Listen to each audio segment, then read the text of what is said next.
আমি কে? দেহ এবং দেহির পার্থক্য মেনে নিলেই কল্যাণ হওয়া সম্ভব। যতক্ষণ পর্যন্ত আমি দেহ এই ধারণা থাকবে, ততক্ষণ যতই উপদেশ শোনা যাক, শোনানো যাক এবং সাধন করা হোক, কল্যাণ হবে না। কসমিক কানেকশন চ্যানেলের এই পর্বে আমরা স্বামী রামসুখদাস রচিত ভগবদ্গীতার 2য় অধ্যায়ের 11 নম্বর শ্লোকটির ব্যাখ্যা বাংলা ভাষায় শুনব এবং জীবনের সবচেয়ে দুর্বোধ্য প্রশ্ন আমি কে এর উত্তর খোঁজার চেষ্টা করব। শ্রী ভগবান বললেন, যাদের জন্য শোক করা উচিত নয় তাদের জন্য তুমি শোক করছো, আবার পণ্ডিতের মতো কথা বলছো। কিন্তু পণ্ডিতগণ মৃত বা জীবিত কারোর জন্য শোক করেন না। মানুষের শোক তখন হয় যখন সে জগতের প্রাণী ও পদার্থগুলিকে দুই ভাগে ভাগ করে নেয়। সেই দুটি হলো, এগুলি আমার এবং ওগুলি আমার নয়, অথবা এরা আমার নিজের আত্মীয় স্বজন এবং ওরা আমার নিজের কেউ নয়, এবং এরা আমার নিজের সমাজের, ওরা আমার সমাজের কেউ নয়, এরা আমার আশ্রমের বা ওরা আমার আশ্রমের কেউ নয়, এরা আমার পক্ষের, ওরা আমার পক্ষের নয়। যারা আমাদের, তাদের জন্য মমতা, কামনা, ভালোবাসা, আসক্তি জন্মায়। এই মমতা, কামনা ইত্যাদির জন্যই শোক, চিন্তা, ভয়, উদ্বেগ ইত্যাদি দোষ উৎপন্ন হয়। এমন কোনো দোষ বা অনর্থ নেই যা মমতা, কামনা ইত্যাদি থেকে জন্মায় না। এটি হলো সিদ্ধান্ত। গীতায় প্রথমেই ধৃতরাষ্ট্র জিজ্ঞাসা করেছেন, আমার এবং পাণ্ডুর পুত্রগণ যুদ্ধস্থলে কি করছে? যদিও পাণ্ডবগণ ধৃতরাষ্ট্রকে পিতার থেকে অধিক শ্রদ্ধা করতেন, কিন্তু ধৃতরাষ্ট্রের নিজ পুত্রদের ওপরই অধিক মমতা ছিল। তাই তার মনে এরূপ পক্ষপাতিত্ব ছিল যে এরা আমার এবং ওরা আমার নয়। মমত্ববোধ অর্জুনের মধ্যেও ছিল, কিন্তু অর্জুনের মমত্ববোধ ধৃতরাষ্ট্রের মতো ছিল না। অর্জুনের মধ্যে ধৃতরাষ্ট্রের মতো পক্ষপাতিত্ব ছিল না। তাই তিনি সকলকেই আত্মীয় মনে করেছেন এবং দুর্যোধনাদিকেও আত্মীয় বলে জানিয়েছেন।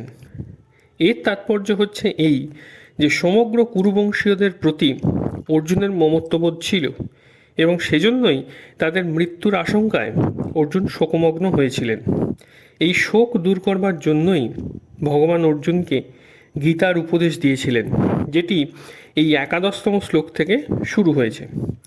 পরিশেষে এই শোক যে অনুচিত সেটি জানিয়ে ভগবান বলেছেন, তুমি আমারই শরণাগত হও এবং শোক করো না, মা শুচ। কারণ সংসারের আশ্রয় নিলেই শোক হয়, আর অনন্যভাবে আমার শরণাগত হলে শোক, চিন্তা ইত্যাদি সব দূর হয়ে যাবে। জগৎ সংসার মাত্রেই দুটি বিষয় থাকে, সৎ এবং অসৎ, শরীরী এবং শরীর। এই দুইয়ের মধ্যেই শরীরই হচ্ছে অবিনাশী এবং শরীর হলো বিনাশী। দুই অসচ্য।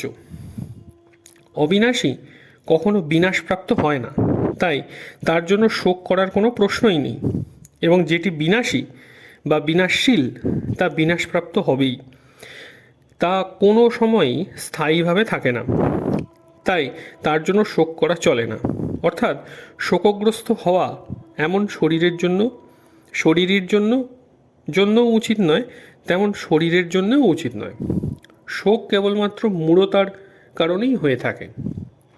মানুষের জীবনে জন্ম, মৃত্যু, লাভ, ক্ষতি ইত্যাদি রূপে যে সকল পরিস্থিতির উদ্ভব হয় তা সমস্তই প্রারব্ধ, অর্থাৎ সকৃত কর্মের ফল। সেই অনুকূল প্রতিকূল পরিস্থিতির জন্য শোক করা বা সুখ দুঃখ অনুভব করা মূঢ়তা বা বোকামি। কারণ পরিস্থিতি অনুকূল বা প্রতিকূল যাই হোক, তার শুরু এবং শেষ থাকেই। অর্থাৎ সেই পরিস্থিতি প্রথমে ছিল না এবং শেষেও থাকবে না। যে পরিস্থিতি আদি ও অন্তে থাকে না, তা মধ্যভাগেও মুহূর্তের জন্য স্থায়ী হয় না। যদি স্থায়ী হতো তাহলে শেষ হয় কি করে? আর যদি শেষ হয় তাহলে স্থায়ী হবে কি করে? এইরূপ প্রতিক্ষণ ব্যয়িত অনুকূল প্রতিকূল পরিস্থিতির জন্য আনন্দিত বা দুঃখিত হওয়া বা সুখ দুঃখ অনুভব করা শুধু মূর্খতা। একদিকে তুমি পণ্ডিতদের মতো কথা বলছো, অন্যদিকে শোক করছো। তুমি কেবলমাত্র কথাই বলে যাচ্ছ, তুমি প্রকৃতপক্ষে পণ্ডিত নও। কারণ সত্যিকারের পণ্ডিতগণ কখনো কারোর জন্য শোক করেন না। কুলনাশ হলে কুলধর্ম নষ্ট হয়ে যাবে, ধর্ম নষ্ট হলে স্ত্রীগণ দূষিত হবে, যাতে বর্ণ সংকর উৎপন্ন হবে এবং ফলে কুলঘাতকগণ এবং তাদের কুল নরকপ্রাপ্ত হবে। শ্রাদ্ধ তর্পণ না হওয়ায় এদের পিতৃকুলের পতন ঘটবে। তোমার এইরূপ পণ্ডিতি বাক্যে প্রমাণিত হয় যে শরীর বিনাশশীল এবং শরীরই অবিনাশী। শরীরই যদি অবিনাশী না হতেন তবে কুলঘাতী এবং কুলের নরকে যাওয়ার ভয় থাকতো না, বা পিতৃকুলের মতন পতন হওয়ার চিন্তা থাকতো না।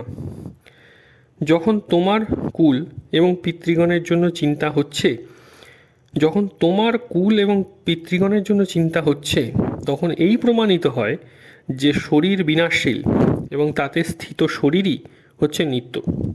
সুতরাং শরীর নষ্ট হওয়ার কথা ভেবে তোমার শোক করা কখনোই উচিত নয়।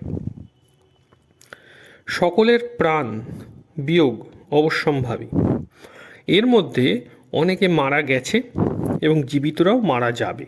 সুতরাং কারো জন্যই শোক করা উচিত নয়। তুমি যে শোক করছো এটা তোমার ভুল। যারা মৃত্যুপ্রাপ্ত হয়েছে তাদের জন্য শোক করা খুবই অন্যায়। কারণ মৃত প্রাণীর জন্য শোক করলে সেই প্রাণীদের দুঃখ ভোগ করতে হয়। যেমন মৃত ব্যক্তির জন্য শ্রাদ্ধ তর্পণ করলে সেটি পরলোকে তারা প্রাপ্ত হন, সেইরূপ মৃত ব্যক্তিদের জন্য শোক বা কান্নাকাটি করলে পরিবার পরিজনগণের চক্ষু ও নাসিকা নিঃসৃত অশ্রু, কফ ইত্যাদিও মৃতাত্মাকে বিবশ করে ভক্ষণ করতে হয়। যারা জীবিত তাদের জন্য চিন্তাভাবনা করা উচিত নয়। তাদের পালন পোষণ এবং ভালোভাবে থাকার সকল প্রকার ব্যবস্থা করা উচিত। ওর কি দশা হবে, ওর ভরণ পোষণ কীভাবে হবে, ওকে কে সাহায্য করবে ইত্যাদি চিন্তাভাবনা কখনো করা উচিত নয়। কারণ চিন্তাভাবনাতে কোনো লাভ হয় না।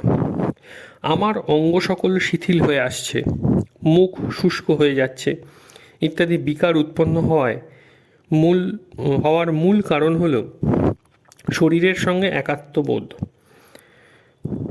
কারণ শরীরের সঙ্গে একাত্মবোধ মেনে নিলেই শরীরের পালন পোষণকারী সঙ্গে একাত্মবোধ অনুভূত হয় এবং সেই একাত্মবোধের জন্যই আত্মীয়গণের মৃত্যুর আশঙ্কায় অর্জুনের মনে চিন্তা এবং শোক উৎপন্ন হয়েছিল, এবং এই চিন্তা ও শোকেই অর্জুনের শরীরে উপরিউক্ত বিকার প্রকটিত হয়েছে। ভগবান এখানে শোকের বিষয় হিসেবে গতাসুন এবং অগতাসুন বলে জানিয়েছেন। যার প্রাণত্যাগ হয়েছে তাকে গতাসুন এবং যিনি এখনও জীবিত রয়েছেন তাকে অগতাসুন বলা হয়। শ্রাদ্ধ তর্পণ না করলে পিতৃপুরুষ পতিত হন, এটি অর্জুনের গতাসুন সম্বন্ধে চিন্তা। এবং যাদের জন্য আমাদের রাজ্য ভোগ এবং সুখ চাই তারাই প্রাণ এবং সম্পত্তির মায়া পরিত্যাগ করে যুদ্ধে উপস্থিত। এটি অর্জুনের অগতাসুন সম্বন্ধে চিন্তা। উভয় চিন্তা শরীর ধরেই হয়েছে। সুতরাং দুটি চিন্তাই ধাতুরূপে এক। কারণ গতাসুন এবং অগতাসুন উভয়ই বিনাশশীল। গতাসুন এবং অগতাসুন এই দুয়ের জন্যই কর্তব্য পালন করা চিন্তার ব্যাপার নয়। গতাসুনের জন্য পিণ্ডদান এবং শ্রাদ্ধ তর্পণ কর্তব্য, এবং অগতাসুনের জন্য সর্বপ্রকার ব্যবস্থা ও জীবন নির্বাহের সংস্থান করা কর্তব্য। কর্তব্য পালন কোনো উদ্বেগের বিষয় নয়, বরং বিবেচনার বিষয়। বিবেচনার সাহায্যে কর্তব্যবোধ হয় এবং চিন্তায় বিবেচনাবোধ নষ্ট হয়। সৎ অসৎ এই দুটির পার্থক্য যে জানে সেই বিবেকবতী বুদ্ধিকে পণ্ডা বলা হয়। পণ্ডা বিকশিত হয়েছে, অর্থাৎ যার সৎ অসৎ বিষয়ে স্পষ্ট বিবেক রয়েছে তাকে পণ্ডিত বলা হয়। এইরূপ পণ্ডিতগণ সৎ অসতের জন্য শোক করেন না, কারণ সৎকে সৎ বলে মনে করলেও শোক হয় না, এবং অসৎকে অসৎ বলে মনে করলেও শোক হয় না। স্বস্বরূপ স্বয়ং, সৎ স্বরূপ আর পরিবর্তনশীল। শরীর অসৎ স্বরূপ। অসৎকে সৎ বলে মনে করলেই শোক উৎপন্ন হয়, অর্থাৎ এই শরীর ইত্যাদি এরূপই যেন থাকে, কখনো যেন নষ্ট না হয়, এইরূপ ধারণা পোষণ করলেই শোক হয়। সতের জন্য কখনো উদ্বেগ বা শোক হয় না।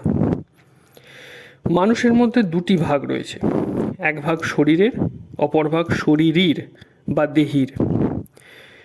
দুটি একে অপরের সঙ্গে সম্পূর্ণভাবে সম্পর্ক বর্জিত।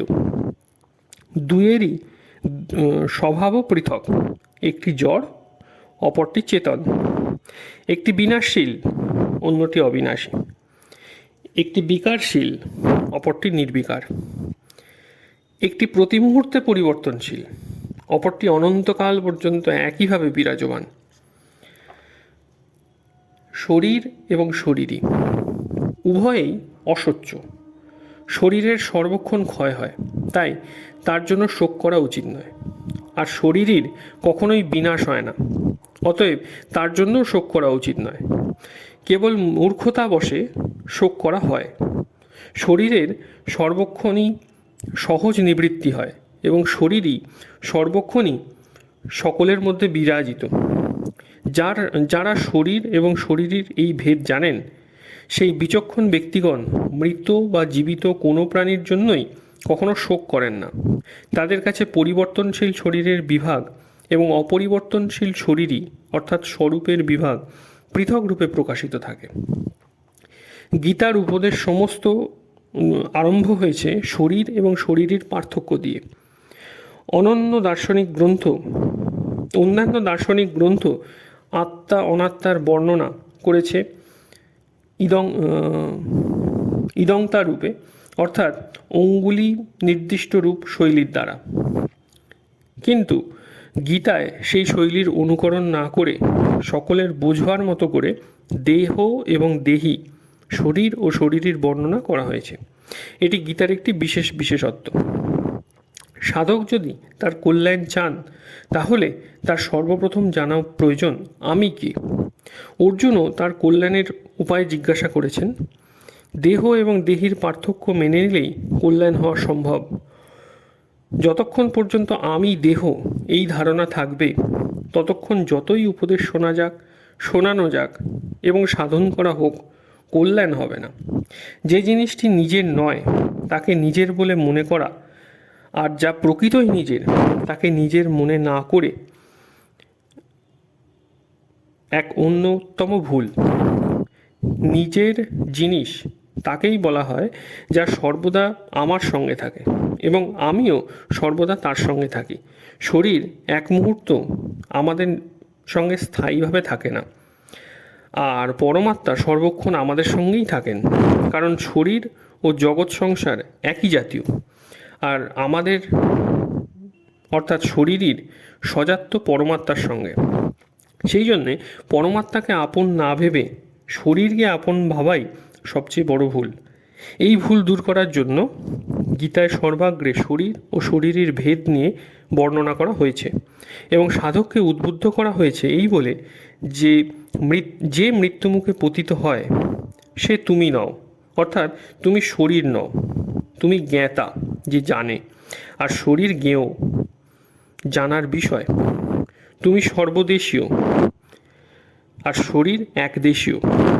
তুমি চিন্ময় লোক নিবাসী, শরীর জড় সংসার নিবাসী। তুমি এই আমারই অংশ, শরীর প্রকৃতির অংশ। তুমি নিরন্তর অমরত্বে অবস্থান করো, শরীর নিরন্তর মৃত্যুর মধ্যে থাকে। শরীরের ক্ষতিতে তোমার কিছুমাত্র ক্ষতি হয় না, অতএব শরীরের জন্য তোমার শোক, চিন্তা, ভয় ইত্যাদি হওয়া উচিত নয়। শরীরই কোনো শরীরে লিপ্ত নয়, তাই একে সর্বব্যাপী বলা হয়েছে। তাৎপর্য এই যে স্বরূপ হলো শুধুমাত্র অস্তিত্ব, অতএব তা প্রকৃতপক্ষে শরীরই নয়, তা অশরীরী। এই জন্যই ভগবান তাকে অব্যক্তও বলেছেন।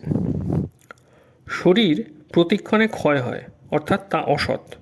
অসতের সত্তা বিদ্যমান নয়। যার সত্তা বিদ্যমান নয় এমন অসৎ শরীরকে নিয়ে সাধক কি করে শরীরই পদবাচ্য হয়? সেই জন্যে সাধক শরীর তো নয়, শরীরীও নয়। কিন্তু এই প্রকরণে ভগবান সাধককে বোঝানোর জন্য সেই অস্তিত্বকে, স্বরূপকে শরীরই আখ্যা দিয়েছেন। শরীরই কথাটি বলার অর্থ যে তুমি শরীর নও। আমরা যখন শরীর এবং শরীরই নিয়ে আলোচনা করি, সেই সময় শরীর ও শরীরই যেভাবে থাকে, যখন আলোচনা করি না তখনও তেমনই থাকে। বিচার করায় বস্তুর অবস্থানের কোনো পার্থক্য হয় না, শুধু সাধকের মোহ দূর হয়, তার মনুষ্য জন্ম সার্থক হয়। মানুষ বিবেক সম্পন্ন প্রাণী, তাই আমি শরীর নই মানুষের মধ্যেই এই প্রকার বোধ আসা সম্ভব। শরীরকে আমি আমার মনে করা মনুষ্য বুদ্ধি নয়, তা হলো পশুর বুদ্ধি।